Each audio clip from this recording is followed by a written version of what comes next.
The champagne flute felt cold in my hand. 300 guests, crystal chandeliers, a string quartet playing Pachelbel's canon as the last of the sunset bled through floor-to-ceiling windows overlooking the vineyard. And my son, my beautiful, brilliant Nathan, looking at me like I'd just driven a knife through his chest. "Mom," he whispered, "what are you doing?" I didn't answer him. Not yet. Instead, I lifted the small digital recorder to the microphone, the one I'd kept hidden in my clutch purse for 3 months. The one that contained Vanessa's voice, clear as church bells, saying the words that would end her perfect wedding day. Her perfect lie. The room had gone silent. 300 people in their finest attire, champagne glasses frozen halfway to their lips, watching the mother of the groom do something unprecedented, something unforgivable, something necessary. "Before I continue," I said into the microphone, my voice steady in a way that surprised even me, "I want everyone here to understand something. I loved this woman. I welcomed her into my family. I helped her plan this wedding. I wrote her a check for $20,000 for the honeymoon she claimed she couldn't afford." I paused. Let the words settle over the crowd like a fine mist. Vanessa stood frozen at the head table. Her face, that beautiful porcelain face that had smiled at me so sweetly for 2 years, had gone white as her dress. The designer gown that cost more than my car. The antique lace veil that had been in her family for generations. All of it, a costume. All of it, a performance. Her mother, Caroline, was already rising from her seat, napkin clutched in her manicured hand, that perfectly composed expression cracking at the edges. "Mrs. Holloway," Caroline said, her voice tight with forced calm, "perhaps we should take this somewhere private?" "No." I pressed play. The recording crackled for a moment. A burst of static. Then Vanessa's voice filled the room, unmistakable, clear, damning. "She's pathetic, honestly. The way she looks at me like I'm some kind of gift from God. She has no idea. None of them do. Nathan's so desperate to make his dead daddy proud that he doesn't see what's right in front of him. Once the company goes public, I'll have access to everything." The prenup was handled. She thinks we're signing one, but Preston switched the documents. By the time the old woman figures out what happened, it'll be too late. She'll lose her precious son, her precious house, and every penny she's ever saved. And honestly, she deserves it. The way she hovers, the way she pretends we're family. I can't wait to watch her face when she realizes she's been cut out of Nathan's life forever. The recording ended. Silence. 300 people. Not a single breath. Not a single clink of glass or rustle of fabric. Just silence. Heavy as stone. Then Vanessa screamed. It wasn't a scream of denial. It wasn't a scream of outrage at being falsely accused. It was the scream of a predator caught in a trap. But I'm getting ahead of myself. That moment, the moment I destroyed my son's wedding in front of everyone he knew, everyone he respected, everyone whose opinion mattered to him, didn't happen because I'm cruel. It didn't happen because I'm vindictive or jealous or unable to let go of my only child. It happened because I had no other choice. Let me tell you how I got there. Let me tell you about the woman who tried to steal my son, his money, his company, his future, and ultimately, his life. And let me tell you how a retired court stenographer with a paid-off mortgage and a 10-year-old Honda learned to become the one thing Vanessa Whitmore Ashford never expected. A threat. My name is Margaret Chen Holloway, Maggie to everyone who matters. I'm 58 years old. I was a court stenographer for 32 years in the Mecklenburg County court system in Charlotte, North Carolina. I've transcribed murder trials, custody battles, fraud cases, corporate disputes, and everything in between. I've heard confessions that would make your blood curdle. I've watched guilty people walk free on technicalities, and innocent people go to prison because of overzealous prosecutors. I've seen the best of humanity in that courtroom, and I've seen the absolute worst. I know what lies sound like. The hesitation before a fabricated detail, the over-specificity that comes from rehearsal, the slight uptick in pitch when someone's constructing a narrative rather than recalling one. I know what truth sounds like too. Raw, sometimes contradictory, full of the messy details that real memory contains. That's why I kept the recorder. That's why I waited. That's why when everyone else saw a bride refusing to make eye contact with her mother-in-law at the rehearsal dinner, I saw something else entirely. I saw a woman who was afraid of being caught. And I was right. Nathan was my only child. My husband David died when Nathan was 12. Heart attack, no warning. 1 minute he was grilling burgers in the backyard, telling Nathan about the business plan he'd been working on. Some software idea I never fully understood, something about data security and encryption. And the next minute, he was gone. I remember the sound Nathan made when he realized his father wasn't getting up. I remember holding him on the kitchen floor while we waited for the ambulance, both of us knowing it was too late. I remember the funeral, and the weeks after, and the way the house felt like a museum of a life that had been interrupted mid-sentence. I raised Nathan alone after that. I worked double shifts. I took transcription work home on weekends, typing until my fingers cramped. I made sure Nathan had tutors when his grades slipped after David died, and I made sure he had a therapist when the grief got too heavy to carry alone. I was at every baseball game, every science fair, every awkward middle school dance where he stood against the wall because he was too shy to ask anyone to dance. I watched him grow into his father's face. Same jaw, same serious eyes, same habit of rubbing the back of his neck when he was thinking hard about something. And I watched him build the company David had only dreamed of. Data Vault Technologies. Nathan started it in his apartment at 23 with a laptop and a maxed-out credit card. The idea was David's, a system for encrypting and protecting sensitive corporate data, but the execution was all Nathan. He taught himself to code. He cold-called potential clients. He slept on an air mattress in his office for 2 years because he couldn't afford both rent and salaries for his first employees. By 30, he had 40 employees and a product that major corporations were lining up to license. By 33, he was fielding acquisition offers from tech giants whose names you'd recognize. By 34, he met Vanessa. And I truly, honestly thought, that my son had finally found the happiness he deserved. That after all those years of working and sacrificing and building, he was going to have the life David and I had dreamed of for him. That's when I realized I'd never been more wrong about anything in my entire life. Vanessa came into our lives at a charity gala. Nathan hated those things. He'd complained about them for years, the small talk, the peacocking, the way everyone was simultaneously networking and pretending they weren't. He'd only gone because his CFO, a woman named Sandra Chen, had insisted. Visibility matters, Sandra had told him. Investor relations matter. You can't build a company in a vacuum. So Nathan went.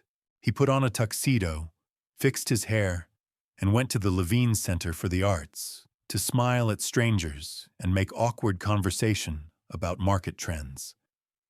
But he called me the next morning, and his voice sounded different, lighter, younger, almost like the boy he'd been before David died. "Mom, I met someone." I'd been folding laundry when he called. I remember putting down the dishcloth and sitting on the edge of my bed because I knew this was important. Nathan didn't call about women. He'd dated, of course. A few relationships in college, a couple of short-term things in his 20s, but he'd never called me the morning after to tell me about someone. Tell me everything. "Her name is Vanessa. Vanessa Whitmore Ashford." He said the name like it was poetry. "She's... God, Mom, she's incredible. She runs a nonprofit that helps underprivileged kids get into private schools. Scholarships, test prep, mentoring, the whole thing. She's smart and funny, and she actually laughed at my terrible jokes. And she's beautiful. Like actually beautiful. Not Instagram beautiful, real beautiful." I smiled. My son, the tech entrepreneur, reduced to stuttering like a teenager. "When do I get to meet her?" "Soon. I want to make sure I don't screw this up first." Soon turned out to be 3 months. 3 months of Nathan canceling our Sunday dinners because he had plans with Vanessa. 3 months of distracted phone calls where he'd trail off mid-sentence because she'd texted him.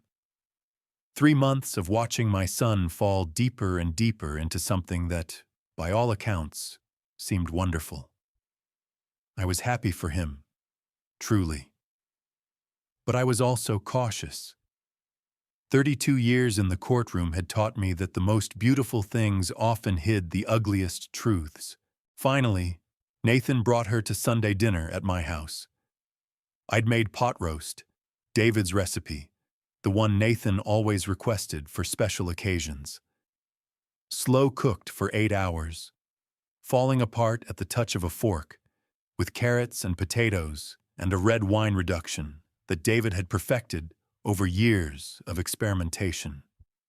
Vanessa walked through my front door wearing a pale blue sundress that probably cost more than my monthly grocery budget. Her hair was the color of honey, falling in soft waves past her shoulders. Her smile was perfect. White teeth, just the right amount of warmth. Practiced, but not obviously so. Her handshake was firm. "Mrs. Holloway," she said, "Nathan's told me so much about you. I feel like I already know you." "Call me Maggie." I squeezed her hand, noting the softness of her skin, the French manicure, the subtle perfume that smelled expensive. Anyone who makes my son smile like that earns first-name privileges immediately. She laughed. It was a nice laugh. Musical. Exactly the kind of laugh you'd practice if you wanted to seem charming without trying. But I told myself I was being cynical. Not everyone was a defendant. Not everyone had ulterior motives. Over dinner, she asked me about my work. 32 years in the courtroom, she said, cutting her roast into precise, delicate pieces. That must have been fascinating. It had its moments. I imagine you developed quite an ear for detail, catching every word, every pause, every nuance. You'd be surprised what you learned to notice. She held my gaze a beat too long, just a fraction of a second more than natural. Then she smiled again and reached for Nathan's hand across the table. I love that. I really do. Nathan's lucky to have a mother who pays such close attention. I didn't mention the chill that ran down my spine.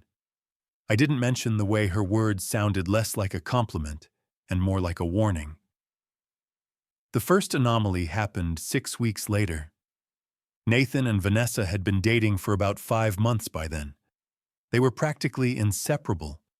She'd moved some things into his apartment. They were posting photos together on social media. They were talking about taking a trip to Europe in the spring.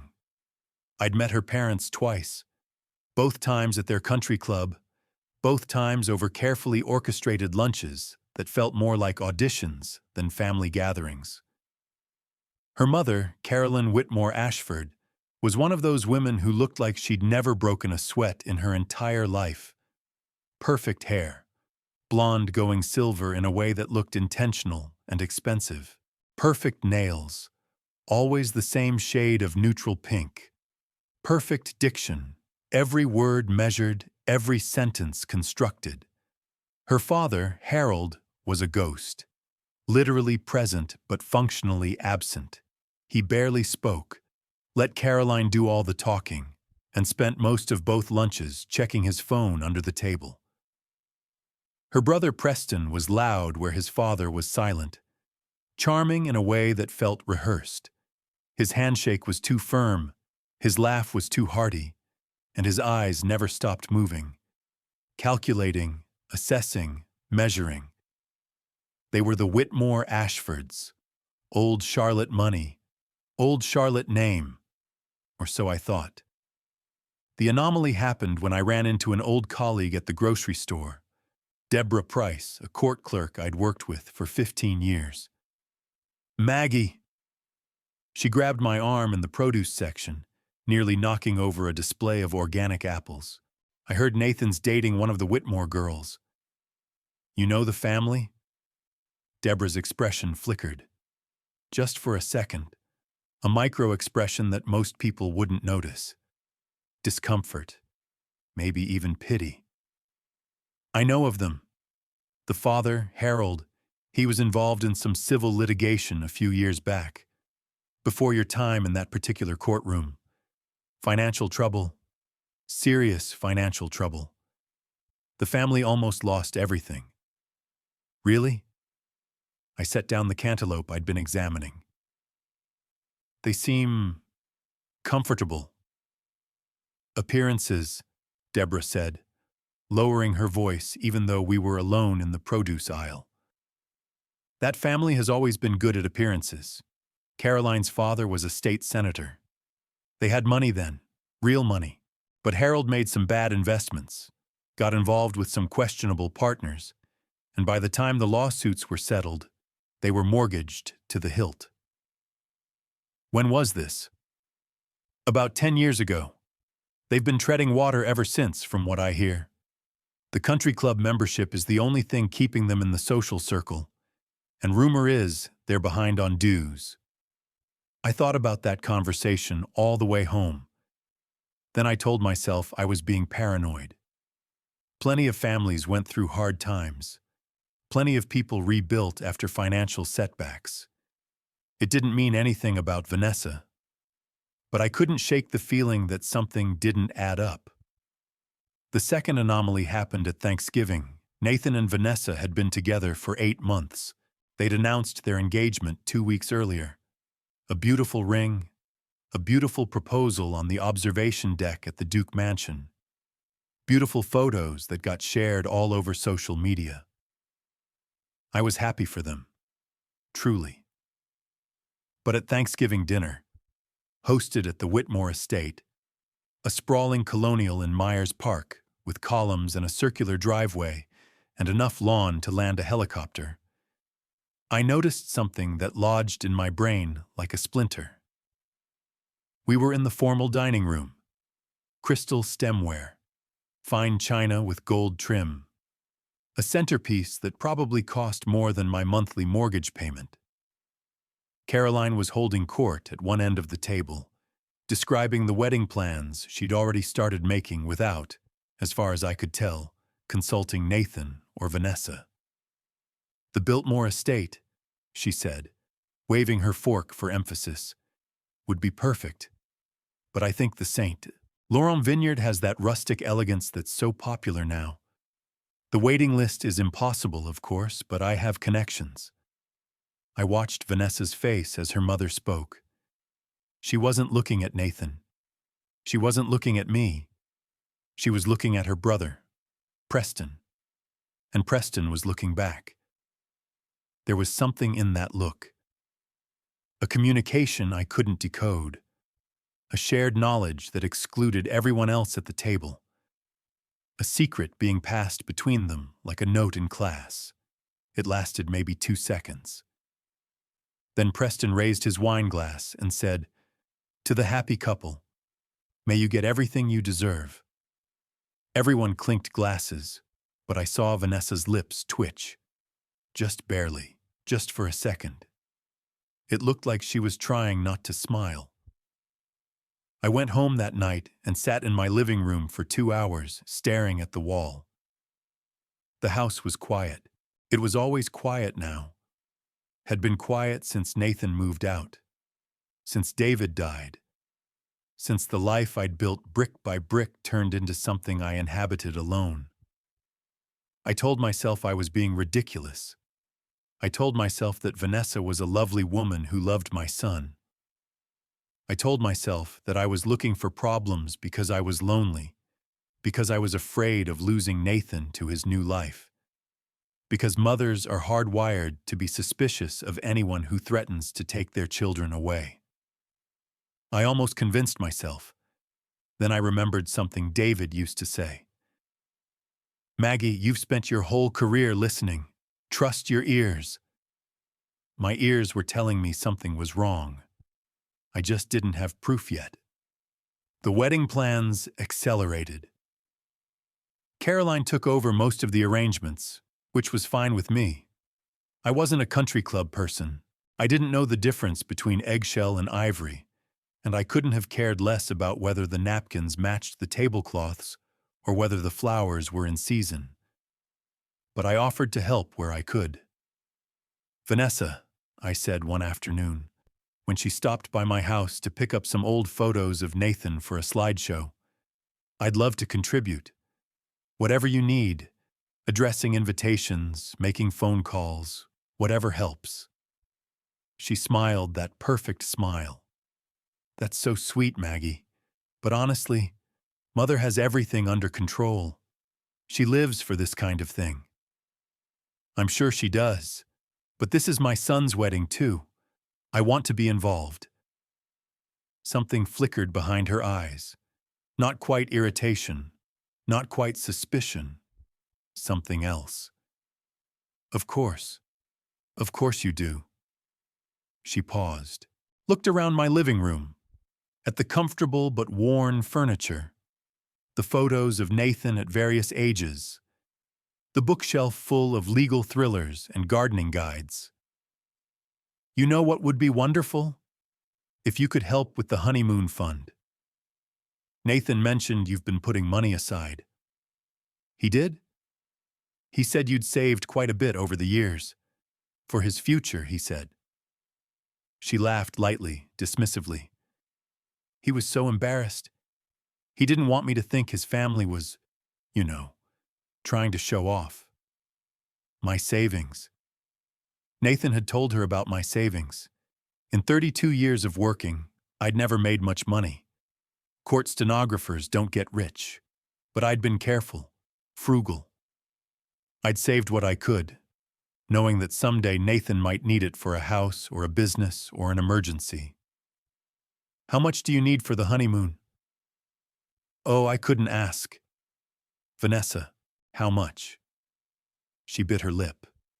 The picture of reluctant grace. 20,000 would be incredible. We want to do 2 weeks in the Maldives, and with the overwater bungalow and the private excursions and the seaplane transfers. $20,000, nearly half of my emergency fund. But it was for Nathan, for his happiness. I'll write you a check. Her face transformed, pure joy, pure gratitude. Maggie, you are the most generous person I've ever met. I don't know how to thank you. You can thank me by making my son happy. I will. I promise. I wrote the check. I handed it to Vanessa at our next Sunday dinner, and she hugged me so tightly that I could smell her perfume. Something expensive, something French, something that probably cost more per ounce than I spent on groceries. You're the best mother-in-law anyone could ask for, she whispered in my ear. Nathan beamed at both of us, and I felt for a moment like I'd been wrong about everything. Like the suspicion had been my own fear talking. Like Vanessa really was exactly what she seemed to be. That feeling lasted approximately 6 weeks.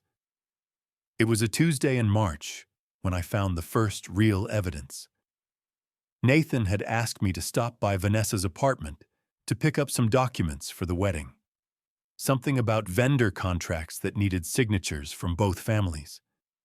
He was swamped at work, preparing for the IPO that was scheduled for late summer. Vanessa had given him the door code, and he'd given it to me. I let myself in at around 2 p.m. The apartment was empty. Vanessa was supposed to be at work, her nonprofit, the one that helped underprivileged kids get into private schools. Second Chance Scholars, it was called. She was very proud of it. I found the documents on the kitchen counter, exactly where Nathan said they'd be. A folder with 3 contracts, neatly organized, each one flagged with a colored tab indicating where signatures were needed. But as I turned to leave, I noticed something on the floor near the couch. A phone. Not Vanessa's main phone. I'd seen that one 100 times. A rose gold iPhone with a designer case that had her initials embossed on the back. This phone was black. Basic. A prepaid model. The kind you could buy at any convenience store or gas station. The kind that couldn't be traced to a specific person. A burner phone. I knew what burner phones meant. I'd transcribed enough cases to know exactly why someone would have a phone like that. I picked it up. The screen was locked, but notifications were visible on the lock screen. New message from Mom. Did you handle the prenup situation? New message from P. The accountant is asking questions. We need to move faster. I stared at the screen. My heart was pounding so hard I could feel it in my temples, in my fingertips, in the hollow of my throat. The prenup situation. Move faster. I took a photo of the notifications with my own phone. Then I took a photo of the phone itself, its make, model, the scratch on the upper left corner of the case. Then I put the burner phone back exactly where I'd found it, angled the same way, and walked out of the apartment on legs that felt like they belonged to someone else. I didn't tell Nathan. Not yet. Because I knew my son. I knew that if I came to him with accusations and phone photos and suspicions, he would defend her. He would tell me I was overreacting. He would tell me that Mom could mean anything. Vanessa called Caroline Mom sometimes, and that P could be a co-worker or a friend or anyone. He would pull away from me and toward her, and I would lose him. I needed proof. Real proof. The kind that couldn't be explained away or rationalized or dismissed as a paranoid mother's jealousy. So I did what I'd spent 32 years learning to do. I started listening. The next 3 months of my life became something I never expected. I became an investigator. Not officially, I didn't have a license, didn't have training, didn't have access to databases or surveillance equipment or any of the tools real investigators used. But I had skills most people don't develop. I could hear the difference between a rehearsed answer and a spontaneous one. I could spot the micro-expression that flickered across a face before the mask went back on. I could remember exact phrases, exact pauses, exact inflections, word for word, as clearly as if I'd transcribed them. And I had motivation. My son's entire future was at stake. Evidence drop 1 happened 2 weeks after I found the burner phone. I was having lunch with Caroline at the country club. Her invitation, which surprised me. She'd never seemed particularly interested in spending time with me before. Our interactions had been limited to family gatherings, always surrounded by other people, always filtered through Vanessa. But she'd called me on a Thursday morning and asked if I was free for lunch. Just the 2 of us, she'd said. I feel like we should get to know each other better. After all, we're going to be family. I said yes. The country club was exactly what I expected. Hushed conversations, white tablecloths, waiters who moved like ghosts. Caroline was already seated when I arrived, studying the menu as if she hadn't memorized it years ago. "Maggie," she said, rising to air-kiss my cheek. "So glad you could make it." We ordered, talked about the wedding, the weather, the garden I'd been neglecting. Safe topics, surface topics. Then Caroline set down her iced tea and looked at me with an expression I couldn't quite read. "Maggie, I wanted to talk to you about the wedding finances." "What about them?" "Nathan mentioned that you generously offered to contribute to the honeymoon. That's so lovely.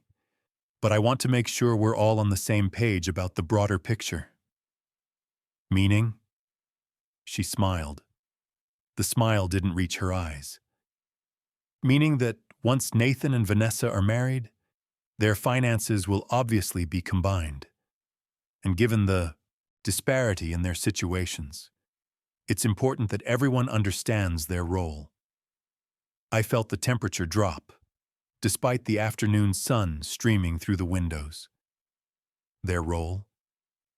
Nathan is building something significant with his company.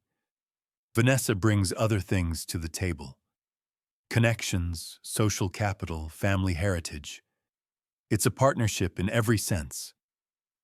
She leaned forward, lowering her voice as if sharing a confidence. But partnerships require clarity. Nathan's assets are Nathan's. Vanessa's contributions are Vanessa's. And family money, like whatever savings you might have set aside, well, that's best kept separate, for everyone's protection. Are you telling me I shouldn't plan to leave anything to my own son? Caroline's smile tightened. I'm telling you that things can get complicated when estates are involved, especially if there are claims. She patted my hand, her touch cool and dry. Just something to think about. I didn't respond, but I memorized every word. That night, I pulled out my will. David and I had drawn it up years ago, right after Nathan was born. Simple and straightforward. Everything I had would go to Nathan. The house, the savings, the small investment account we'd started for his future. But Caroline's words kept echoing. Things can get complicated, especially if there are claims. What claims? Evidence drop 2 came from an unlikely source. I was getting my hair done at the salon I'd been going to for 20 years. Renata, my stylist, was one of those women who knew everyone and everything in Charlotte's social circles. She cut hair for half the women in Myers Park and had a memory like a steel trap. "Maggie," she said, snipping at my ends, "I heard your son is marrying the Whitmore girl." "That's right."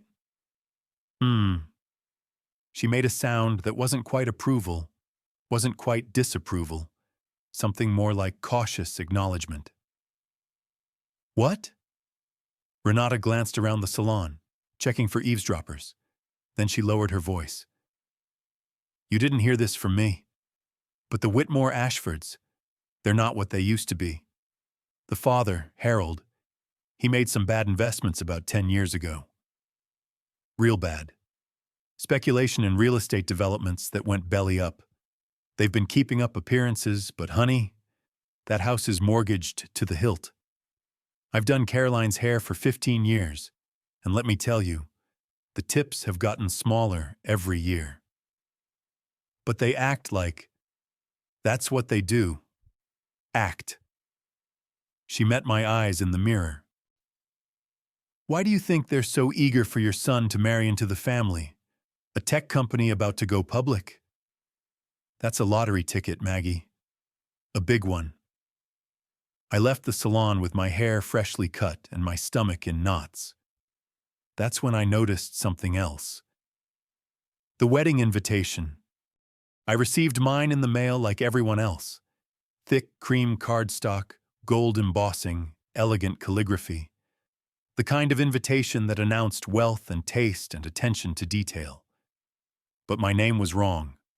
Margaret Chen Holloway. Holloway, with an A. A typo? Maybe. Printers made mistakes. People made mistakes. But I'd been Holloway for 35 years. Nathan had been Holloway his entire life. It wasn't a complicated name. It wasn't easy to misspell.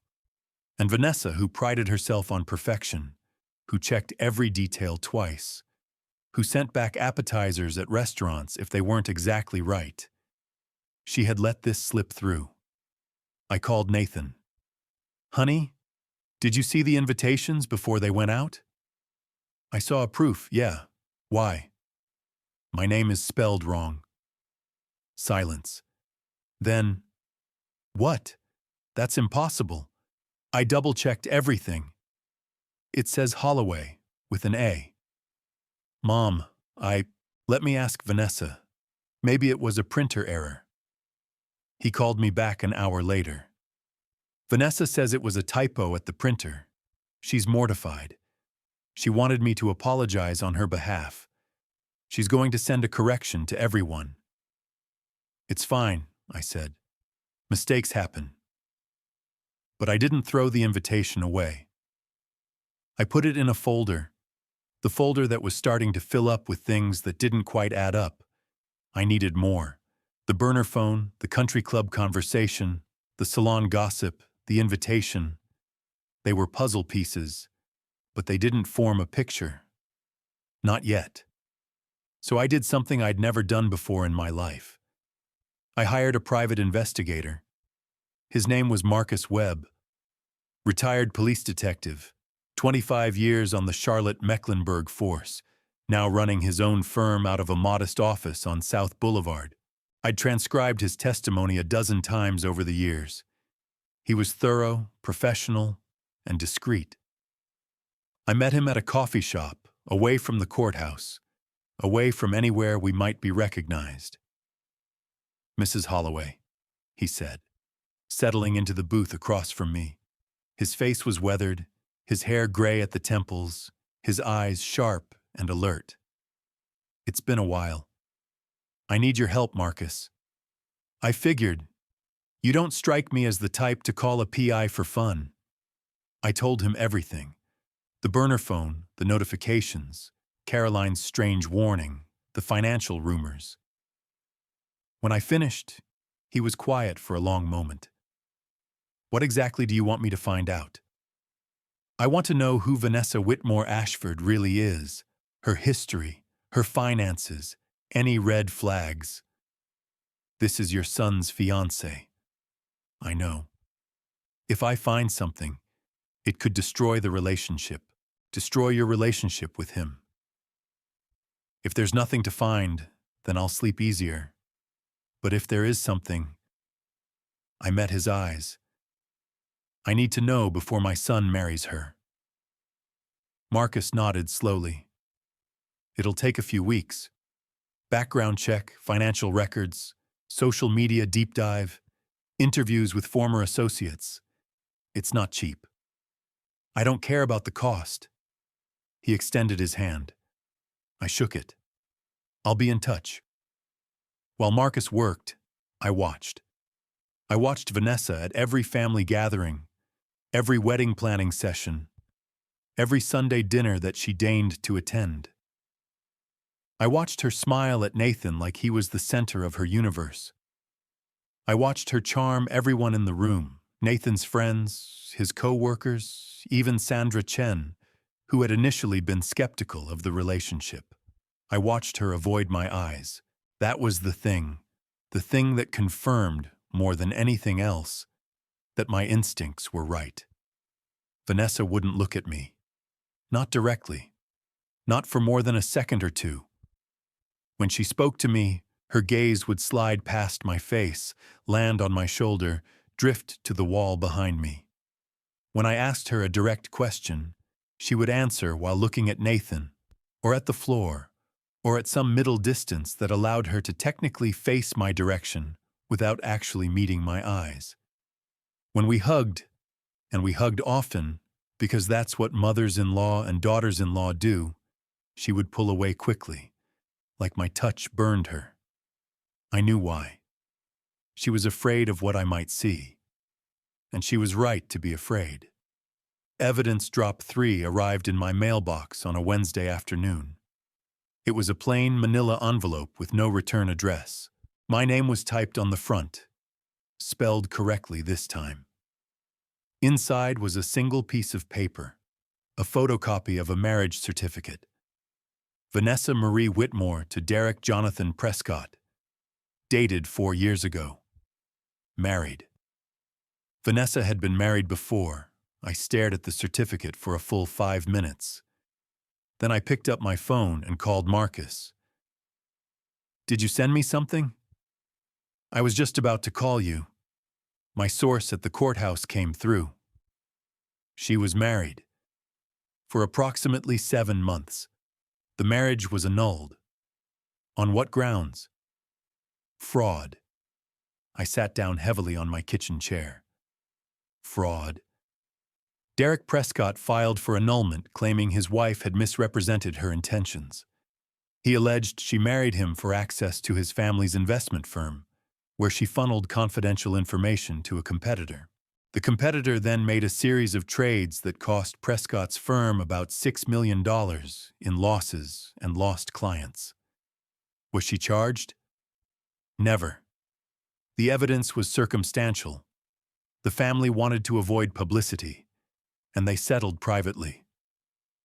The annulment went through quietly, and Vanessa walked away clean, changed her name back to Whitmore, started using the hyphenated Whitmore Ashford, and pretended none of it ever happened. Until now. Until now. I didn't want to believe it, but no, that's a lie. I'd known. Some part of me had known since that first Thanksgiving dinner, since that look between Vanessa and Preston, since the check for $20,000. I just hadn't wanted to be right. That's when I noticed something new. Nathan had been stressed for weeks. The IPO preparations, the wedding planning, the pressure from all sides. He looked thinner than he had 6 months ago. Tired, dark circles under his eyes. But one night, over dinner at my house, he said something that made me freeze mid-bite. "Vanessa thinks I should give her access to the company accounts." "What?" "Just for practical purposes." He pushed his pot roast around his plate. "She said once we're married, it makes sense for both of us to have visibility into the finances. In case something happens to me, she wants to be able to take care of things." "Nathan, you're 34 years old. Nothing is going to happen to you." "I know. But she has a point, doesn't she? Married couples share finances. It's normal. You're not married yet." He frowned. "Mom, I'm just saying, there's no rush. Wait until after the wedding at least. Get the IPO done. Let the dust settle." He studied me with those serious eyes. David's eyes. "Is there something you're not telling me?" "Yes. There's so much I'm not telling you. There's a burner phone and a secret marriage and a fraud allegation and a private investigator who's digging into your fiancé's past. But I couldn't say any of that. Not without proof he would believe. Not without something so undeniable that he couldn't rationalize it away. I'm telling you to protect yourself," I said. "That's all. Any financial advisor would tell you the same thing." He nodded slowly. "Okay, Mom. I hear you." Evidence Drop 4 was the prenup, or rather, the lack of one. Nathan had mentioned, months earlier, that he and Vanessa were signing a prenuptial agreement. His lawyer, a man named Richard Stern, had recommended it. Given the company's valuation and the upcoming IPO, it was standard practice. Vanessa was great about it, Nathan had said at the time. No drama at all. She said she was marrying me, not my money. She said whatever made me comfortable. But when I casually asked about it again, just a few weeks before the wedding, Nathan's expression flickered. We're still working on the details. You said it was almost done. There were some complications. Her lawyer had concerns about some of the language. It's fine. We'll sign before the wedding. I called Marcus that night. Can you find out what's happening with the prenup?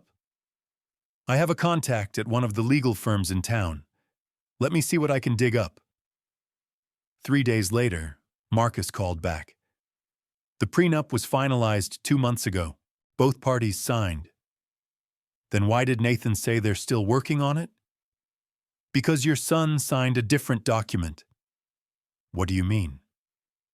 According to my source, the original prenup protected Nathan's assets, including the company shares, in the event of divorce. Standard language, fair division, but his premarital assets would remain his. That's what he thinks he signed. But the document that was actually signed? It's a standard joint assets agreement. Everything becomes community property the moment they say, I do. The company, the house, the savings, everything. I felt the blood drain from my face. Someone switched the documents. Looks that way. My source says the original was never filed. The signed document is the joint assets version. Can you prove it? I'm working on it. But Mrs. Holloway, this is serious. This isn't just fraud. If someone switched legal documents without your son's knowledge, that's forgery. That's criminal. Then we need to prove it before the wedding. I'll do my best. I stayed calm. I needed proof. But every day that passed, every day that brought us closer to the wedding, felt like a countdown to disaster. I started recording. Not constantly. I wasn't paranoid enough to wire my own house or carry surveillance equipment everywhere I went. But whenever Vanessa was around, I kept my phone close. Voice memo app open, ready, just in case. And one evening, 3 weeks before the wedding, I got exactly what I needed. Evidence drop 5. I'd invited Vanessa over for tea, just the two of us. A gesture of maternal bonding, I said. A chance to connect before the wedding chaos consumed us all. She'd accepted reluctantly. We sat in my living room, the windows open to the spring breeze, cups of Earl Grey steaming between us on the coffee table. Vanessa, I said, I want you to know how much I appreciate you making Nathan happy. She smiled, that perfect smile that never quite reached her eyes. Thank you, Maggie. That means a lot. He deserves someone who loves him for who he is, not for what he has. The smile flickered, just barely. Of course. Because I've seen it before, you know. In the courtroom. People who marry for money, who manipulate their partners, who lie and scheme and destroy lives for financial gain. Vanessa set down her teacup. Her hand was steady, but her eyes had gone cold. Why are you telling me this?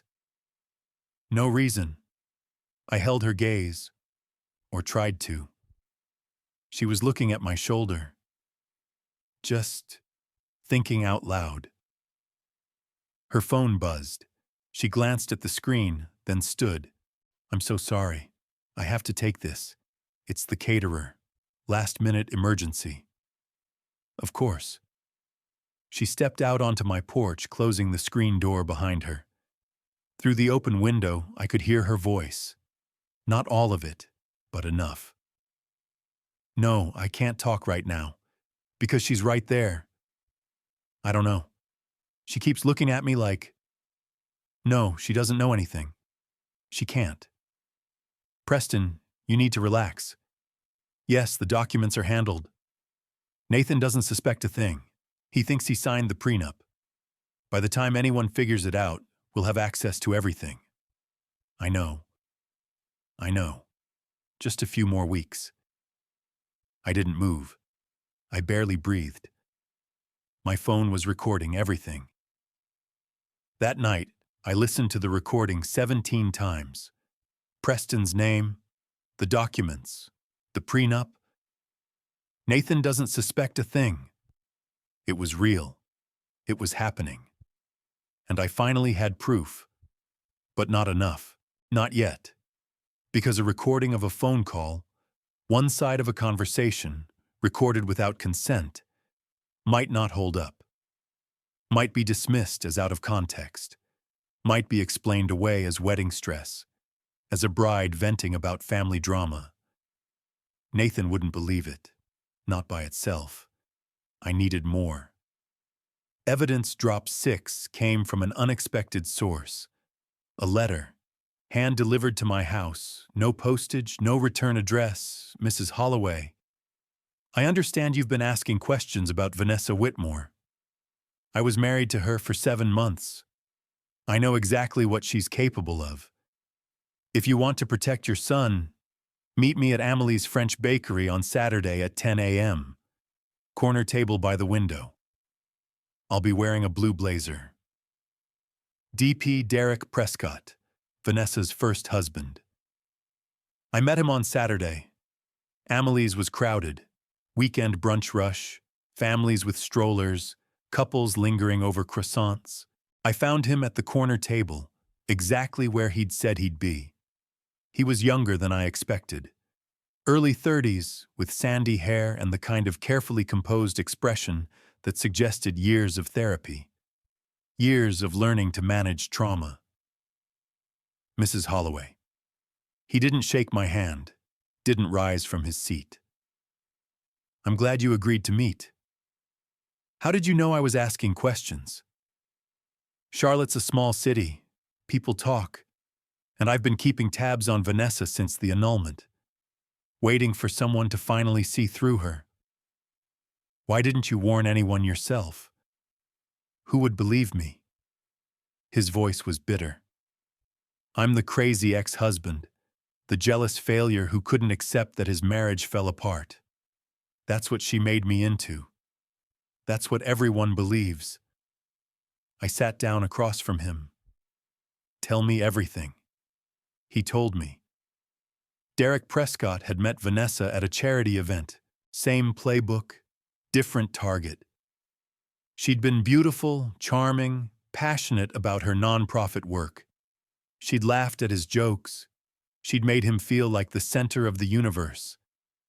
I thought I was special, Derek said, stirring his coffee without drinking it.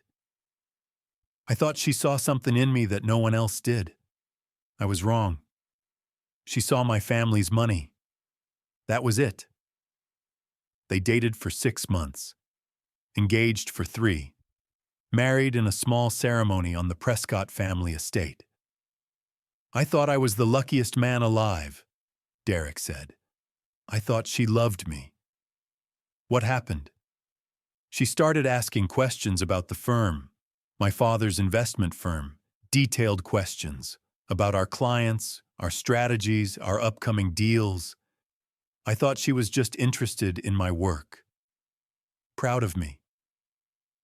But she wasn't.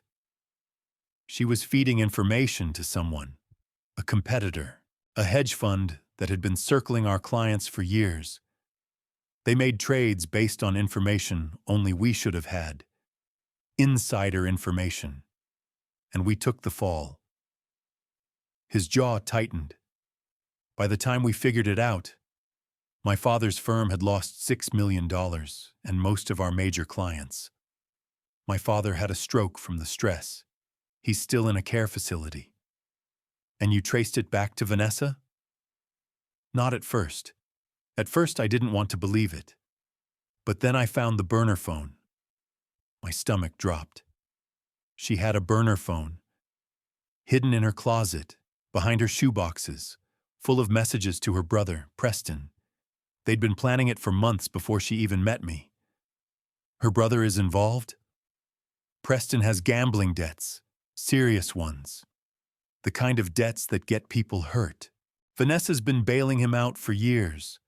First with my family's money, now. He looked at me, his eyes hollow. Now with your son's. I asked Derek why he hadn't gone to the police. No evidence. The burner phone disappeared after I found it. Vanessa claimed I was having a breakdown, that I'd become paranoid and controlling. My own family started to doubt me. His voice cracked. She's very good at what she does, Mrs. Holloway. Very good at making people believe her. Very good at making her victims look crazy. Then why are you talking to me now? Because I don't want anyone else to go through what I went through. Because I've spent 4 years rebuilding my life, and I'll be damned if I let her destroy someone else's. He reached into his jacket and pulled out a USB drive. I managed to save some of the messages before the phone disappeared. Screenshots, call logs, transaction records. It's not enough for criminal charges. Trust me, I tried. But it's enough to show a pattern. I took the drive. Thank you. Mrs. Holloway. He leaned forward, his voice urgent. Be careful. Vanessa is dangerous, not physically. She's too smart for that. But she will do whatever it takes to protect herself. And if she finds out you're investigating her, I know. Do you? Because your son is going to marry her in 3 weeks. And once that happens, once she has legal access to his assets, she won't need to pretend anymore. Evidence drop 7 was on the USB drive. I went home and plugged it into my laptop with shaking hands. Screenshots, dozens of them. Messages between Vanessa and Preston. P. Did he sign the amendment? V. Not yet, working on it. P. We need that access before the IPO. V. I know, don't pressure me. P. The guys are getting impatient. V. Tell them they'll get their money. P. They want it now. V. After the wedding. Everything changes after the wedding. V. Had tea with his mother today. P. And? V. She suspects something. P. How? V. She kept asking questions, looking at me. P. Handle it. V. I will. She's just a lonely old woman. No one will believe her. A lonely old woman. I stared at those words until they burned into my brain. Then I called Marcus. I have the screenshots. Derek Prescott gave them to me. Good. I have something too. What? A storage unit. Unit 247 at Secure Store off Independence Boulevard. Registered to Preston Whitmore. But guess who's been making the monthly payments? Vanessa. Got it in one. The payments come from an account that traces back to her nonprofit. Embezzled funds, if I had to guess. I think we should see what's inside. Evidence drop 8 was in the storage unit. I don't know how Marcus got access. I didn't ask. There are some things you're better off not knowing. I met him at the facility on a Thursday night, after the office had closed. The lot was empty, the fluorescent lights buzzing overhead, casting everything in a sickly yellow glow. Are you sure you want to see this? Marcus asked, key in hand. Open it. He did. The unit was small, maybe 10 by 10 feet. Metal walls, concrete floor, the smell of dust and stale air. Inside were boxes, filing cabinets, a laptop computer on a folding table, and a safe. Can you open that? I asked. Already did. Inside the safe were documents. Insurance policies, multiple policies, all in Nathan's name, all with Vanessa listed as the sole beneficiary. Policies I was certain Nathan didn't know existed. Total payout, $4 million. Oh my God, I whispered. There's more. Marcus handed me a folder. Inside were bank statements, an account in the Cayman Islands. Deposits totaling nearly $500,000 over the past 18 months. That's the money from Derek Prescott's family, Marcus said.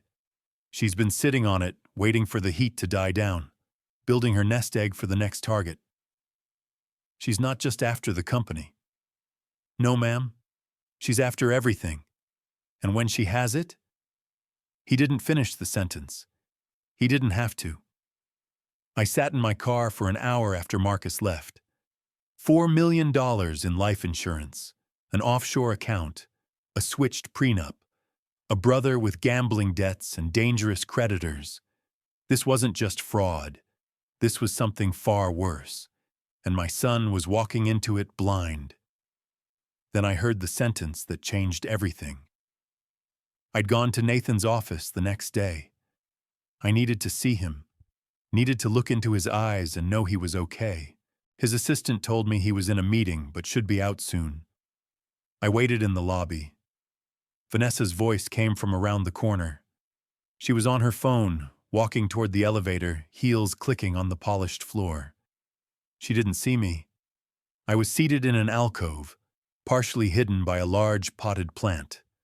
Her voice was low but clear. I don't care what the doctors said. The timing has to be right. After the IPO, after the money is transferred, yes, I know the risks. But Preston's people won't wait forever. We need that insurance payout. What do you think the sleeping pills are for? She stepped into the elevator. The doors closed. I stood frozen. What do you think the sleeping pills are for? Sleeping pills. Insurance payout. Oh, God. She wasn't just planning to steal from Nathan. She was planning to kill him. Evidence drop 9 was the hardest to get. I needed to see those pills. I needed to document them. I needed proof that couldn't be explained away as wedding stress or nerves or a simple sleep aid. I broke into Vanessa's apartment. Not broke in. I still had the door code from months ago. Nathan hadn't mentioned changing it. But I let myself in without permission, without telling anyone, without any legal right to be there. I didn't care. Some laws are worth breaking. I searched her bathroom first. Medicine cabinet, nothing but ordinary toiletries. Under the sink, cleaning supplies, nothing suspicious. I searched her bedroom. Dresser drawers filled with silk underwear and designer scarves. Closet organized with military precision. Under the bed, nothing. Then I checked the nightstand. Inside the drawer, hidden beneath a stack of wedding magazines, was a prescription bottle. But it wasn't sleeping pills. It was something else entirely. Ketamine. I photographed the bottle, the label, the prescription number, the date. The prescription was in Preston's name. I photographed that too. Then I heard the front door open. I had approximately 4 seconds to decide what to do. Hide in the closet? Risk being discovered? Try to leave? Risk being seen? I chose to hide. I slipped into the bedroom closet, pulling the door almost, but not quite, closed. Through the gap, I could see the bedroom. Vanessa walked in. She wasn't alone. Preston was with her.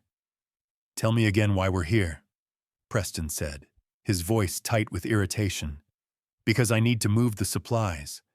The old woman is getting too close. You said she didn't know anything. I said she suspected. There's a difference. But I heard from Marcy," who was Marcy, "that she's been asking questions around town, and she hired someone." "What kind of someone?" "A private investigator." Preston swore. "You said this was foolproof." "It is foolproof, as long as we're careful." Vanessa pulled open the nightstand drawer. "Help me pack this up. We're moving everything to Mom's." I watched them transfer the ketamine, the burner phone, a new one, different from the one I'd found months ago, and several folders of documents into a duffel bag. "What about Nathan?" Preston asked. "What about him? Does he suspect?" "Nathan sees what he wants to see, and what he wants to see is a woman who loves him." She laughed. The sound made my skin crawl. "He's so desperate to be loved, Preston. So desperate to make his dead daddy proud. It's pathetic, really. And his mother? She'll lose everything. The house, the savings, everything. Once Nathan's estate is settled, I'll challenge the will. claim he promised to cut her out. By the time her lawyers sort it out, I'll be long gone with the money. And if she doesn't back down? Vanessa's voice went cold. Then she'll have an accident too. I stayed in that closet for 45 minutes after they left. My legs cramped, my back ached, my heart wouldn't stop racing. But I had it. I had everything.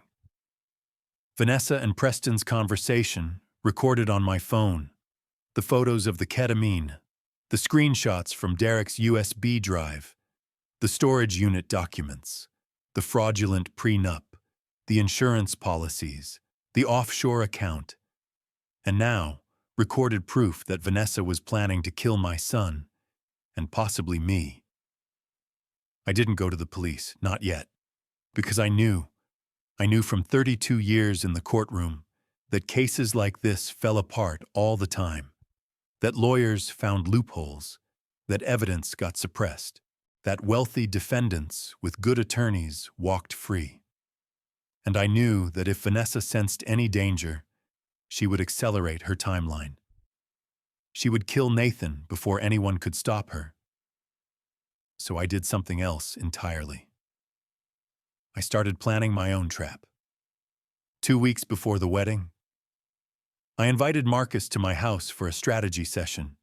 We sat in my living room, the same room where I'd had tea with Vanessa, where I'd first suspected something was wrong, and spread the evidence across the coffee table.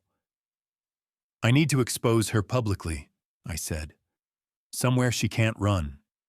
Somewhere everyone will see. Somewhere the evidence can't be dismissed or explained away. The wedding? The wedding. Marcus studied me, his weathered face unreadable. That's a hell of a gamble, Mrs. Holloway.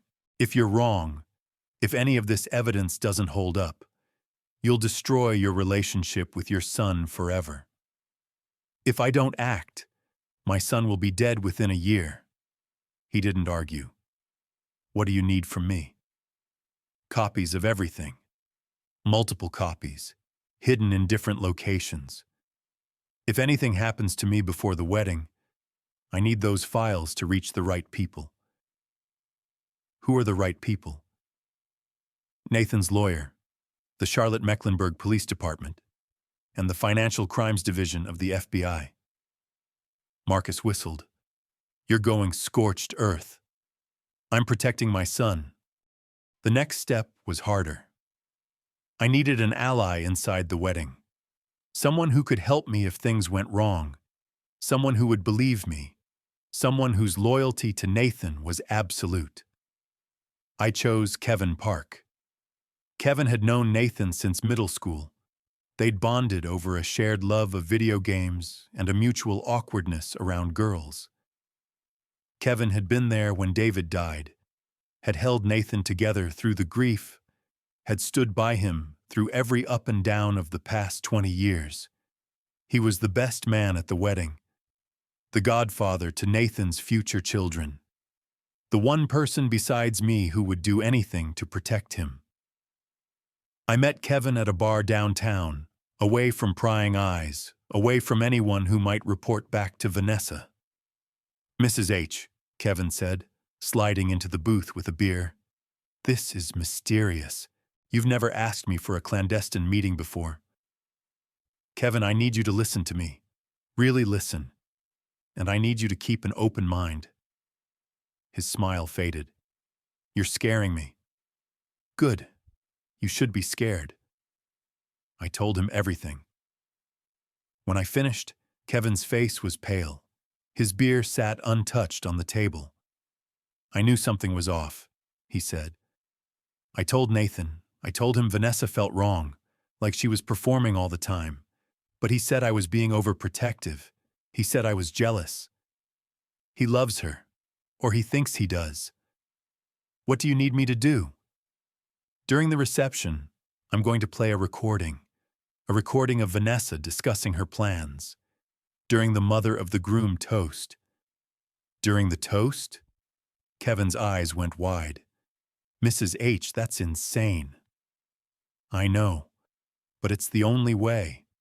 If I do it privately, Nathan won't believe me. He'll think I'm jealous, or paranoid, or trying to sabotage his happiness. He'll defend her, and she'll know we're onto her, and she'll accelerate her plans. But if you do it publicly, then he can't deny the truth. 300 witnesses, all of Charlotte's society, everyone he knows, everyone he works with, everyone he respects. If they all hear it, if they all see her reaction, he won't be able to pretend it's not real. Kevin was quiet for a long moment. What do you need from me? I need you to be ready. When the recording plays, when the chaos starts, I need you to get Nathan away from Vanessa, away from the Whitmores, away from anyone who might try to stop him from hearing the truth. And if it doesn't work, then I'll have lost my son forever. But at least he'll be alive to hate me. The days before the wedding passed in a blur. I went to the rehearsal dinner, hosted at the country club. I smiled. I made small talk. I let Vanessa avoid my eyes. I went to the bridal luncheon, hosted at Caroline's estate. I handed over the mother of the groom gift, a pearl necklace that had belonged to my mother. "It's beautiful," Vanessa said, and for a moment, I almost saw something real in her expression. Almost. "Welcome to the family," I said. And I meant it. In a few days, she would be part of my family forever. Just not the way she expected. The night before the wedding, I couldn't sleep. I lay in bed, staring at the ceiling, playing out every possible scenario in my head. What if the audio didn't play clearly? What if Nathan refused to believe it? What if Vanessa managed to spin it somehow, claimed the recording was fake, that I'd manipulated it with AI or editing software, that I was a bitter old woman trying to destroy her? What if I was wrong about all of it? No, I wasn't wrong. I couldn't be wrong. My ears had never failed me, not once in 32 years. And Vanessa's words, her real words, spoken when she thought no one was listening, had told me everything I needed to know. The wedding day arrived. St. Laurent Vineyard was stunning. I had to admit that, even through my dread. Rolling hills covered with grapevines turning golden in the late afternoon light. A grand event hall with floor-to-ceiling windows overlooking the valley. White flowers everywhere. Roses, peonies, orchids, their fragrance heavy in the air. 300 guests. Crystal chandeliers. Champagne flowing like water, and my son, standing at the altar in a perfectly tailored tuxedo, looking happier than I'd ever seen him. My heart broke a little watching him, not because of what I was about to do, but because of what she'd almost taken from him. The ceremony was beautiful. I sat in the front row, clutching a handkerchief, playing the part of the emotional mother. The string quartet played Pachelbel's canon as Vanessa walked down the aisle in a dress that cost more than my car. Her veil was antique lace. Her bouquet was white peonies. Her smile was radiant. She was perfect. She was a predator. When she reached Nathan, she took his hands and smiled at him. That smile I'd seen 100 times, the one that never reached her eyes. But Nathan didn't see it. He saw the woman he loved. The minister spoke. They exchanged vows. "I, Vanessa, take you, Nathan, to be my lawfully wedded husband, to have and to hold, from this day forward, for better, for worse, for richer, for poorer, in sickness and in health, to love and to cherish, until death do us part." I wondered if she'd practiced that line, if she'd rehearsed the tremor in her voice.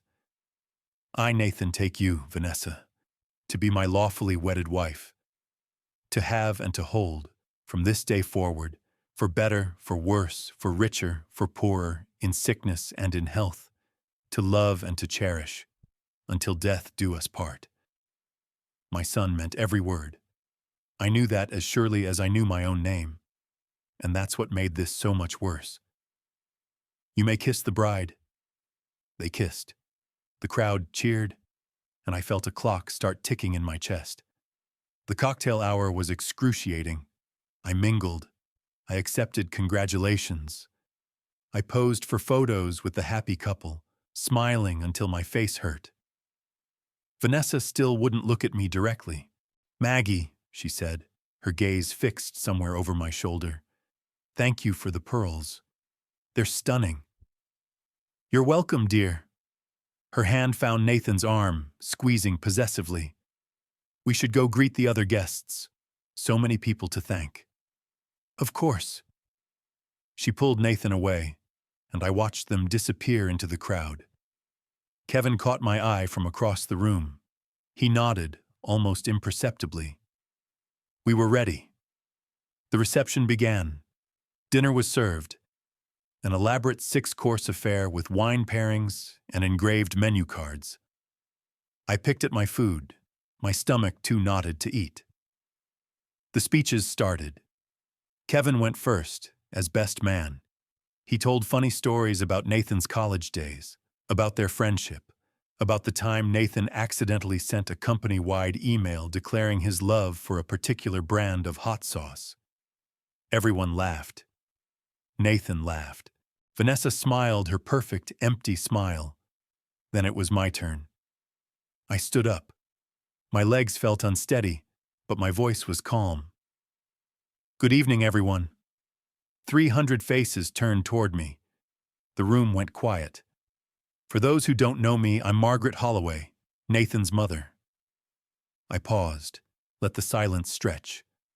"Maggie to my friends." Polite laughter. "I've been waiting for this day for a long time.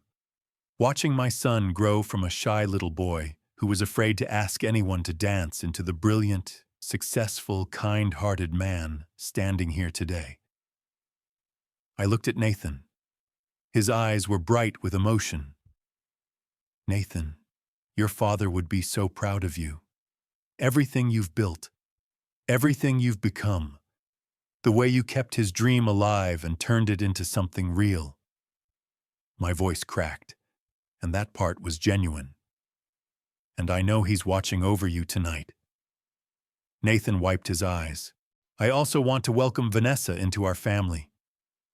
I turned to look at her. For the first time all day, for the first time in months, she met my eyes. Just for a second.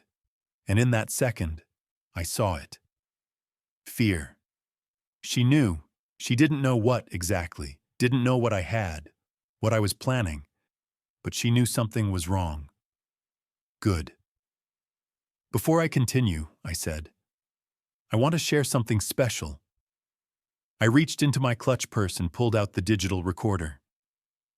Vanessa's face went white. "You see, I've been a court stenographer for 32 years. My job was to capture every word, every pause, every truth and every lie that was spoken in that courtroom." I lifted the recorder so everyone could see it. "And I've learned that sometimes the most important truths are the ones people think no one is listening to."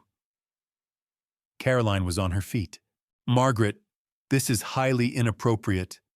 "Sit down, Caroline." My voice cut through the room like a blade. The murmur of conversation died completely.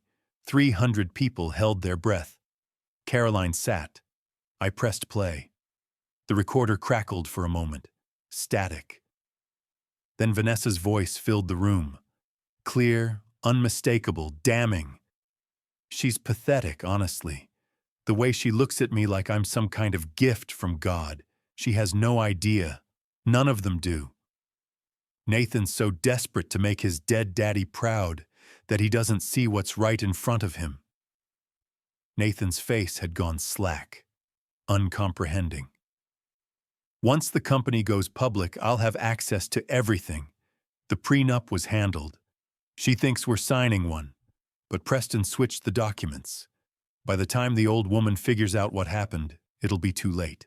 She'll lose her precious son, her precious house, and every penny she's ever saved. A murmur rippled through the crowd. Gasps, whispers. And honestly, she deserves it. The way she hovers, the way she pretends we're family. I can't wait to watch her face when she realizes she's been cut out of Nathan's life forever. The recording ended. Silence. Absolute, deafening silence. And then Vanessa screamed, "That's fake! She faked it! Nathan, you have to believe me. She's always hated me. She's been trying to destroy us from the beginning." She reached for him, but Nathan stepped back. His face was devastated. "Mom," he whispered, "what is this?" "There's more," I said. I pressed play again. The second recording was from the apartment closet. What about Nathan? What about him? Does he suspect? Nathan sees what he wants to see, and what he wants to see is a woman who loves him. He's so desperate to be loved, Preston. So desperate to make his dead daddy proud. It's pathetic, really. Nathan made a sound, a small, broken sound that cut me to the bone. And his mother? She'll lose everything. The house, the savings, everything. Once Nathan's estate is settled, I'll challenge the will. Claim he promised to cut her out. By the time her lawyers sort it out, I'll be long gone with the money. And if she doesn't back down, then she'll have an accident too. The recording ended. The room exploded. 300 people talking at once. Caroline screaming at me, her perfect composure shattered. Preston trying to push through the crowd toward the exit. Harold, gray-faced and silent, frozen in his seat. And Vanessa. Vanessa standing frozen, her beautiful face twisted into something ugly, all pretense finally stripped away. "You," she hissed at me. "You meddling old bitch." "Security," I said calmly, cutting her off. "You might want to stop the gentleman in the gray suit from leaving. He's the one in the recordings. Preston Whitmore Ashford."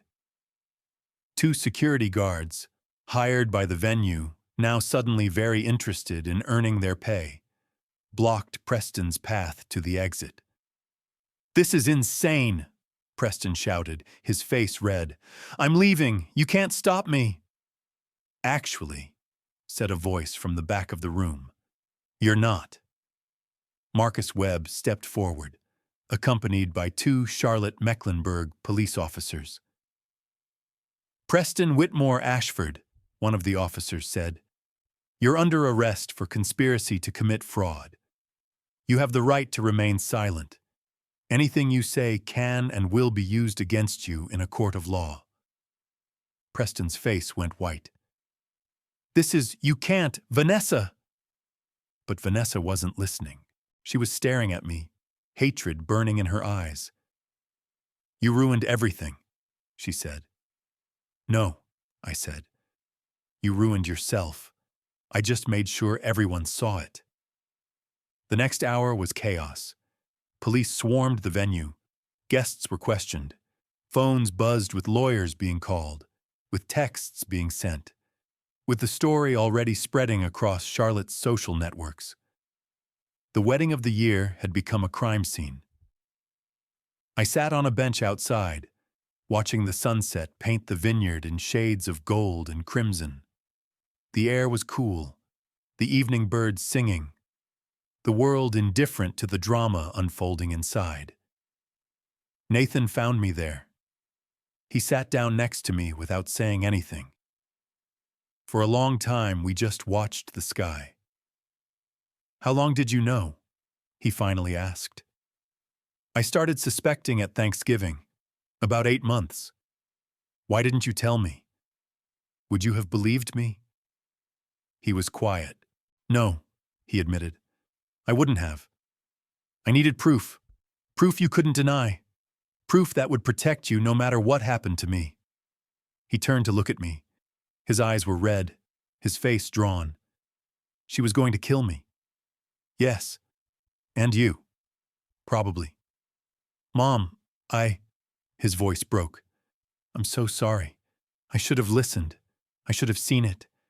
I was so blind. I took his hand. Nathan, you loved her. You wanted to believe the best in her. That's not a fault. That's one of the best things about you.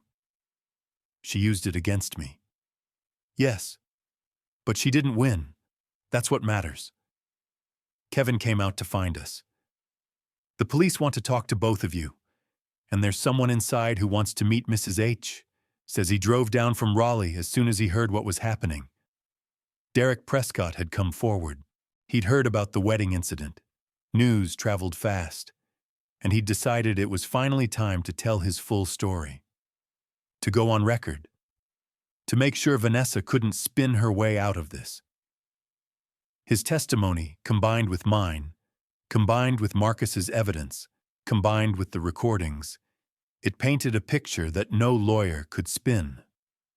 Vanessa Whitmore Ashford had systematically targeted wealthy men, married them under false pretenses, and stolen everything she could get her hands on. And she'd been planning to do the same to my son. Except this time, she was going to take his life too. The police questioned me for 2 hours. I handed over everything, the recordings, the photos, the USB drive from Derek, the insurance policies, the offshore account information, the ketamine prescription. Mrs. Holloway, the detective said, looking at the pile of evidence spread across the table, you did our job for us. I just wanted to protect my son. You may have saved his life. Vanessa was arrested that night. The charges were extensive: conspiracy to commit fraud, identity theft, attempted grand larceny, forgery, and, pending further investigation, conspiracy to commit murder. Her bail was set at $2 million. Caroline posted it the next morning. But by then, the news was everywhere. Charlotte's society pages, the local news stations, leading with footage of police cars at the vineyard. Even a few national outlets picked up the story.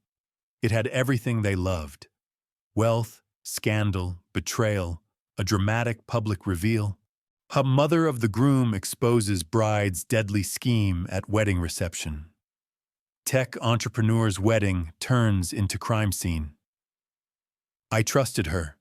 Bride arrested on charges of fraud and conspiracy to commit murder. I didn't give any interviews. I didn't need to. The recordings spoke for themselves.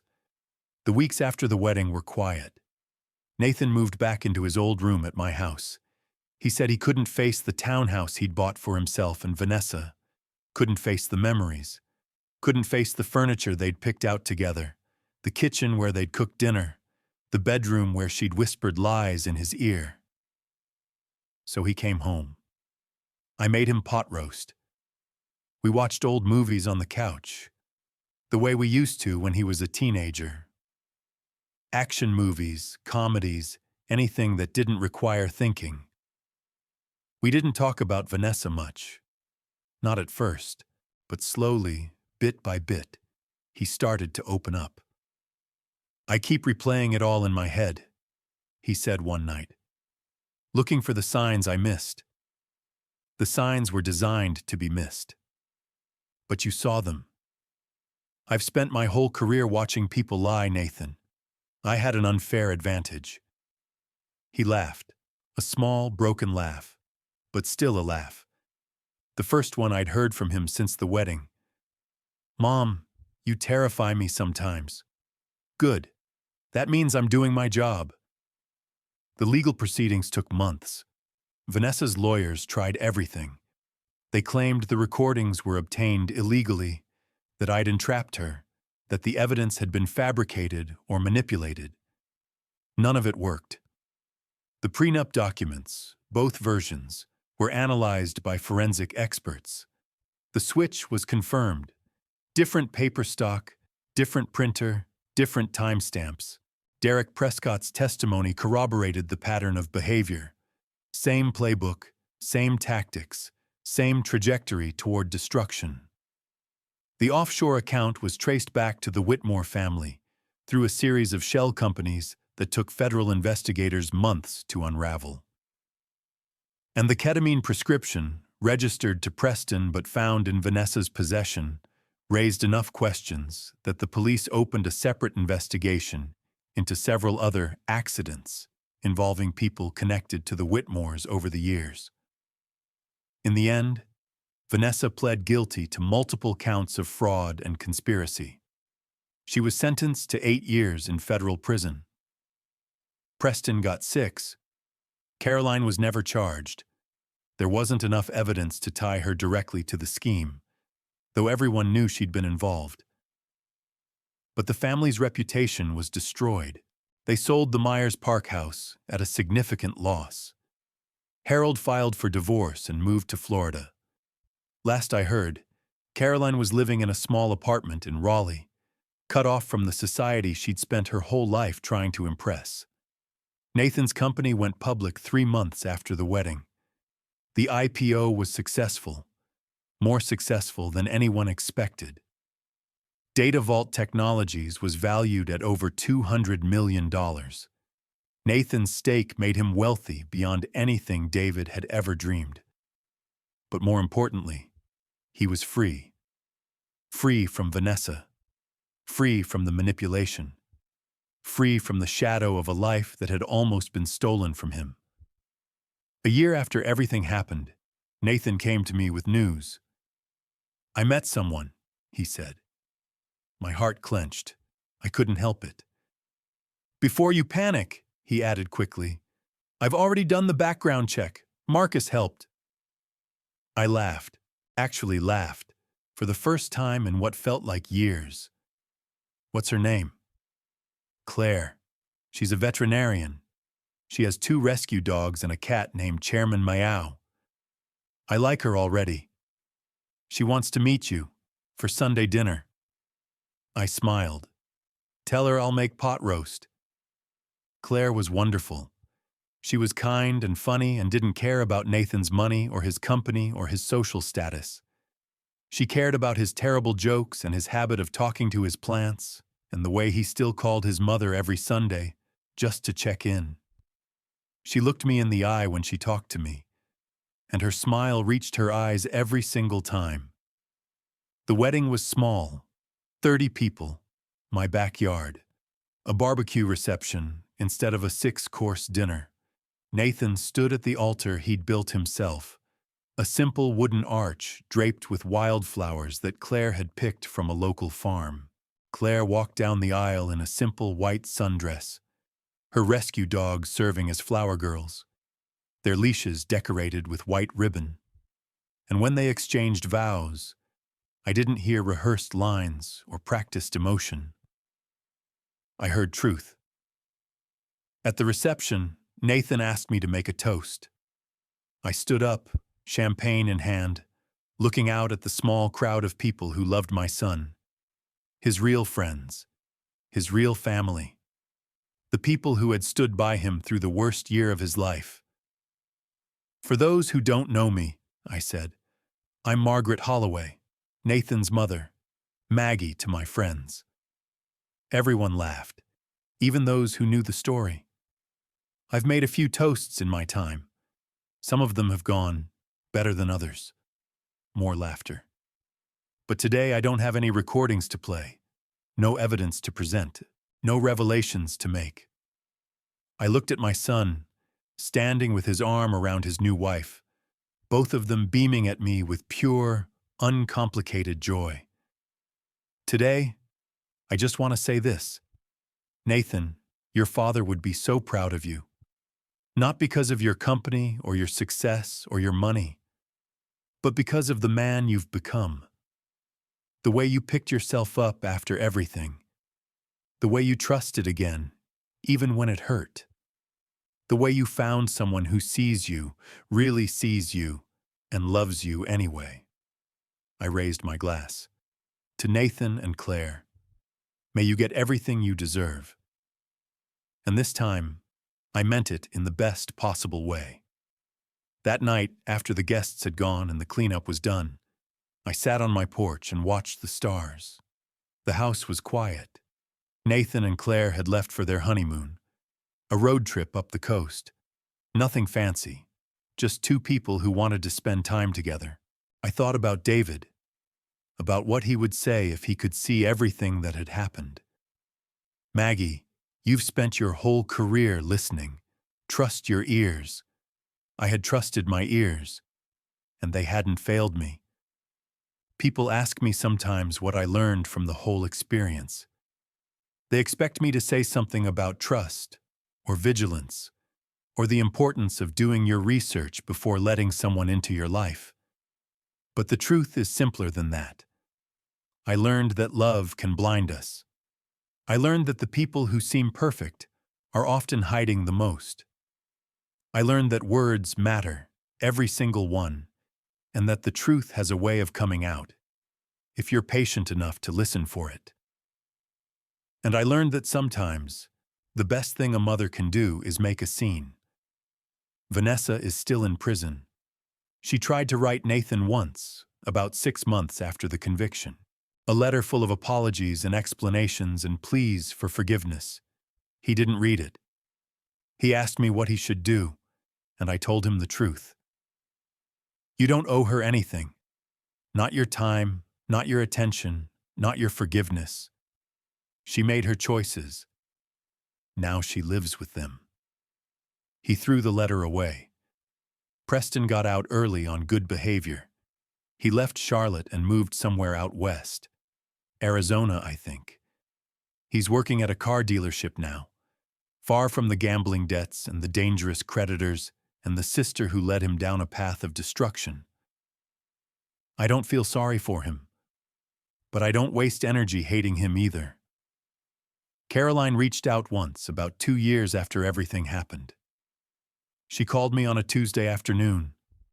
I was in the garden pulling weeds, enjoying the sun on my face. Margaret, she said, I want to apologize. Do you? I didn't know. I didn't know what they were planning. Didn't you? Silence. I thought they were just taking advantage, using Nathan for money. I didn't know about the insurance or the other things.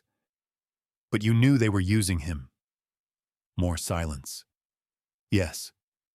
And you didn't say anything. You helped them. You encouraged it. No. Then I don't accept your apology, Caroline, because you weren't ignorant. You were complicit. And the only reason you're calling now is because you lost everything, and you're looking for someone to forgive you so you can feel better about yourself. I hung up. She never called again. The truth is, I don't know if I did the right thing. Some days I think about Nathan's face at that moment. The moment when he heard Vanessa's voice on the recording. When everything he believed came crashing down around him. I did that. I destroyed his wedding day. I humiliated him in front of everyone he knew. I shattered the illusion he'd built for himself, the future he'd dreamed of, the love he thought he'd found. And I'd do it again in a heartbeat. Because the alternative was losing him forever. Not to another woman, not to another family, to death. Nathan and Claire have 2 children now, a little girl named Eleanor after David's mother, and a little boy named Michael after Claire's father. They have David's eyes, serious and thoughtful, taking in everything around them. I babysit on Wednesdays. We go to the park. We watch the ducks.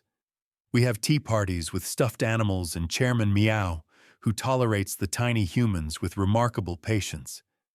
And sometimes, when Eleanor looks up at me with those serious eyes, I think about everything it took to get here. The burner phone, the storage unit, the recordings, the wedding, all of it, worth it, every single moment. So that's my story. The story of how a retired court stenographer exposed a con artist at her son's wedding. The story of how I learned that trust must be earned, not assumed. The story of how I became the one thing Vanessa Whitmore Ashford never expected: a threat. If you're watching this, and something in my story resonated with you, if you've suspected someone in your life isn't who they claim to be, I want you to know this. Trust your instincts. That feeling in your gut that something is wrong, that's your subconscious picking up on details your conscious mind hasn't processed yet. Don't ignore it. Don't let anyone gaslight you into believing you're paranoid or jealous or crazy. You know what you know. But instinct isn't enough. You need proof. Document everything. Save every message, every email, every receipt that seems off. Keep a journal. Note dates and times and exact words. Tell someone you trust. A friend, a lawyer, a private investigator if you can afford one.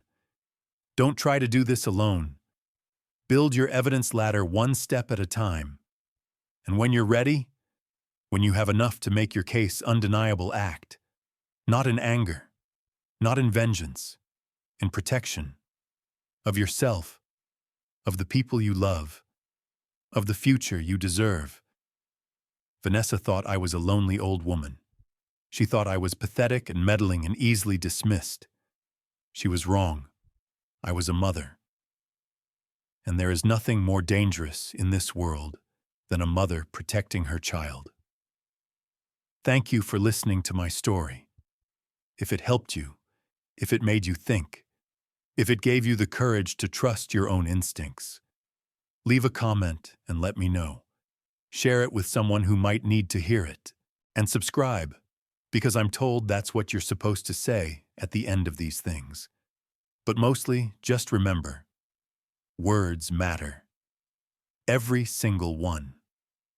So listen carefully. 3 years later, I got a letter in the mail yesterday. No return address, plain white envelope. My name spelled correctly this time. Inside was a single piece of paper, handwritten. Mrs. Holloway, I know you don't want to hear from me. I know you have every reason to throw this letter away unread. But I needed to say this. Even if you never respond. You were right about me. Everything you suspected, everything you proved, it was all true. I was going to steal from Nathan.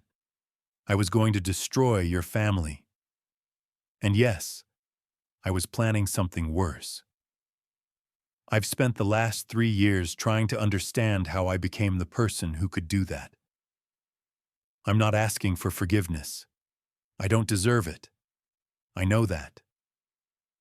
But I wanted you to know that I've been thinking, here in prison, about how I got to be the person I was.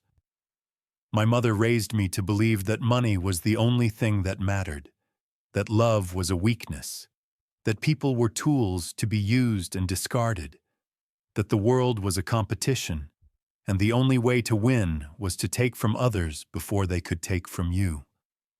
I believed her. For 30 years, I believed her. But watching you, the way you fought for Nathan, the way you never gave up even when no one else believed you, I started to wonder if maybe she was wrong. Maybe love isn't weakness. Maybe it's the strongest thing there is. I don't expect this changes anything. I don't expect you to write back. But I wanted you to know that you didn't just save Nathan. In a strange way, you might have saved me too. V. I sat with that letter for a long time. I thought about burning it, about throwing it away, about pretending I'd never received it. Instead, I put it in the folder that used to hold evidence of Vanessa's crimes.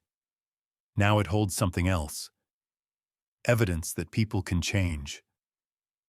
I don't know if Vanessa means it. I don't know if prison has genuinely reformed her, or if this is another manipulation, another long game designed to worm her way back into our lives somehow. I probably won't respond, but I won't forget either. Because here's what 35 years of listening has taught me. The truth is complicated. People are complicated. And sometimes, the same person who destroys can also be destroyed. The same voice that lies can also eventually confess.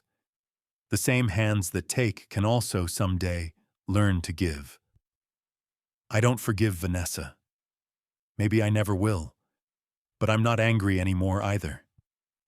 Anger takes too much energy. And I've got grandchildren who need me to be present. A son who needs me to be healthy. A life that's worth living.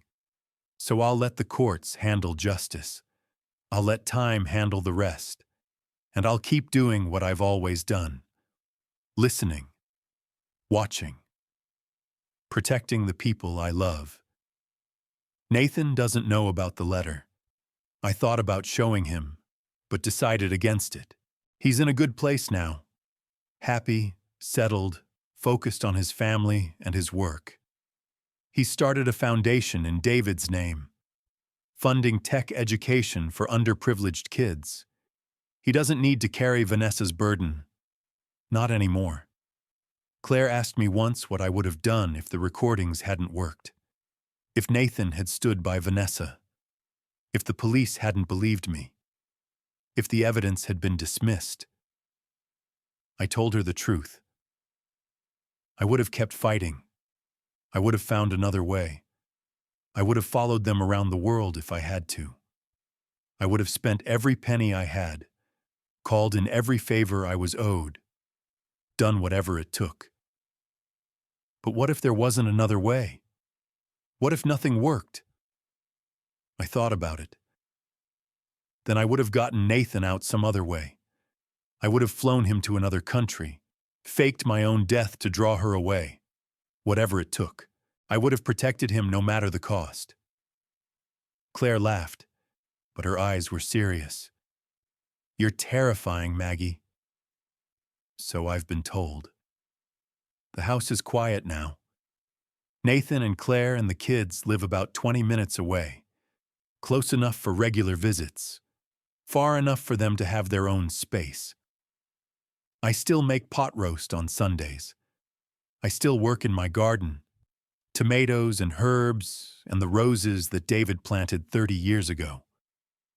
I still sit on the porch in the evenings, watching the neighborhood settle into darkness. But I don't feel lonely anymore, because I know they're out there. My family, my people, the ones I would burn down the world to protect.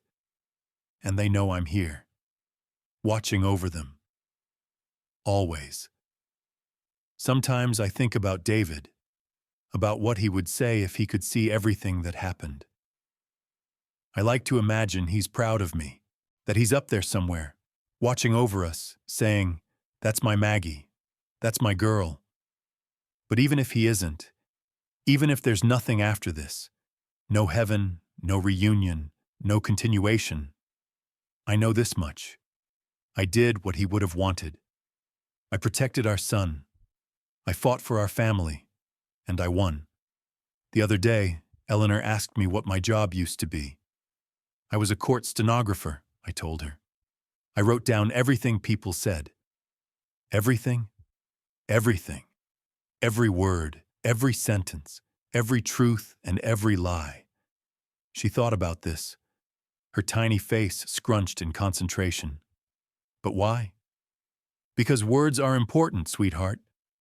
What people say and how they say it tells you who they really are. And sometimes, the most important thing you can do is listen. She nodded, very serious, processing this information the way 3-year-olds do. Grandma listens good. I laughed and pulled her into a hug. Yes, baby. Grandma listens very good. I'm 63 now.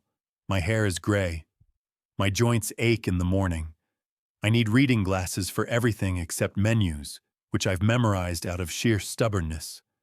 But I'm still sharp, still listening, still watching. And if anyone ever tries to hurt my family again, If anyone thinks they can con or manipulate or threaten the people I love, they'll learn the same lesson Vanessa learned. You don't mess with Maggie Holloway. You just don't. This morning, I woke up early. The sun was just coming up, painting the sky in shades of pink and gold. I made coffee, sat on the porch, watched the world wake up, and I felt something I hadn't felt in a very long time. Peace. Real peace. The kind that comes from knowing you did what you had to do, that you protected the people who matter, that you fought for something worth fighting for. I sipped my coffee, breathed in the morning air, and smiled. If you've made it this far, thank you. Thank you for listening to an old woman's story. Thank you for caring enough to stick around until the end. And if any part of this resonated with you, if you're facing your own Vanessa, your own impossible situation, your own moment of decision, remember this. You are stronger than you think. The truth is your greatest weapon. And sometimes, the most powerful thing you can do is press play. Maggie Holloway sets down her coffee cup, looks directly into the camera, and nods once. The screen fades to black. End the evidence dossier. A final note. For those who asked about the specific evidence used to build the case against Vanessa Whitmore Ashford, here is a summary of the key pieces that made the public reveal possible. Documentary evidence. 1. Screenshots from Derek Prescott's preserved burner phone messages showing prior pattern of fraud. 2. The fraudulent prenuptial agreement with forensic analysis confirming document switch. 3. Storage unit rental agreement linking Preston to the scheme. 4. Bank statements tracing funds to offshore account in the Cayman Islands. 5. Insurance policy documents totaling $4 million in death benefits. 6. Wedding invitation with deliberate misspelling, pattern of disrespect, carelessness. 7. Original and switched prenup documents for comparison audio evidence. 1. Recording of Vanessa's phone call on the porch, discussing the prenup fraud and her contempt for me. 2. Recording from the apartment closet, discussing plans for Nathan's accident and mine. 3. Recording of the phone call at Nathan's office mentioning sleeping pills and insurance payout. Witness testimony. 1. Derek Prescott regarding prior marriage and fraud allegation. 2. Marcus Webb regarding investigation findings and storage unit contents. 3. Kevin Park regarding pre-wedding observations and concerns. 4. Deborah Price regarding Whitmore family financial troubles. 5. Renata regarding social circle gossip confirming financial distress. 6. Multiple wedding guests who witnessed the public reveal physical evidence. 1. Burner phone photographs, both instances. 2. Ketamine prescription bottle photographs. 3. Contents of Preston's storage unit. 4. USB drive containing historical screenshots and call logs. This evidence ladder, built systematically over 8 months, made the case virtually unassailable. The key was patience, gathering enough proof that no single piece could be dismissed as coincidence, misunderstanding, or fabrication. Each piece of evidence corroborated the others. Each document supported the recordings. Each witness confirmed the pattern. By the time I played those recordings at the wedding, Vanessa didn't have enough fingers to plug all the holes in her story. Remember, document everything, trust your instincts, build your case, and never underestimate a mother's love or her determination. A note on the aftermath. Since many people have asked, here's what happened to the key players in the years following the wedding. Vanessa Whitmore Ashford served 6 years of her 8-year sentence, released in 2029. Current whereabouts unknown. though some reports suggest she relocated to Oregon and is living under her maiden name. Preston Whitmore Ashford. Served 4 years. Now works at an auto dealership in Phoenix. Has reportedly paid off his gambling debts and stays out of trouble. Caroline Whitmore. Lives alone in Raleigh. Her social media presence disappeared shortly after the scandal. Harold divorced her in 2027. Harold Whitmore, remarried in 2028, lives in Tampa, no longer in contact with his children. Derek Prescott. His family's investment firm eventually recovered. Derek remarried in 2028 and has 2 children. He and Nathan have become friends, bonded by their shared experience. Marcus Webb, still running his private investigation firm in Charlotte. I've sent him 3 referrals in the past 2 years. Other mothers with suspicions about their children's partners. Nathan Holloway, CEO of a tech nonprofit focused on cybersecurity education. Happily married to Claire, father of 2, still calls his mother every Sunday. Claire Holloway, still a veterinarian, still has Chairman Meow, recently rescued a 3-legged German Shepherd named Justice. Eleanor and Michael Holloway, ages 5 and 3. The light of my life. They have their grandfather's eyes. Margaret Maggie Chen Holloway, still here, still listening, still watching, and still making pot roast on Sundays. The truth has a way of coming out if you're patient enough to listen for it. Margaret Chen Holloway. Thank you for reading. If this story impacted you, share it with someone who needs to hear it. And remember, the most powerful weapon against deception is the truth, patiently gathered and strategically revealed. Stay safe out there.